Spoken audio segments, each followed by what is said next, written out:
দর্শক বিন্দুরা আমরা আজকে এখন একবার সাক্ষাৎকার নিব। আসসালামু আলাইকুম। ওয়ালাইকুম। ভালো আছেন? ভালো আছি। আলহামদুলিল্লাহ। আজকে তো রোজার শেষ দিন। হ্যাঁ, শেষ দিন। আপনার এই যে ঈদ সামনে, কালকে যে ঈদ, আগামীকাল ঈদে কি আপনার কিরকম মন ভালো লাগতেছে? হ্যাঁ, ভালো লাগতেছে। যে আনন্দ করবেন? হ্যাঁ।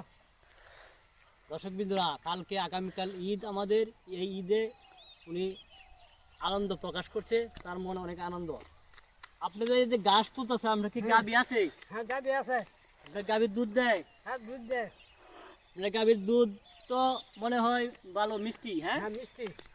দর্শক বিন্দুরা, ওই গাভী দুধ অনেক মিষ্টি, মানে মধু কলি চলে মিষ্টির মতো আর কি। হ্যাঁ, মধুর মতো চলে। মধু মিষ্টি, হ্যাঁ। হ্যাঁ। ঠিক আছে, আপনি কি এই গাভীর দুধ খাইয়া কিরকম মানে আনন্দ লাগে? হ্যাঁ, মনে আনন্দ হয়।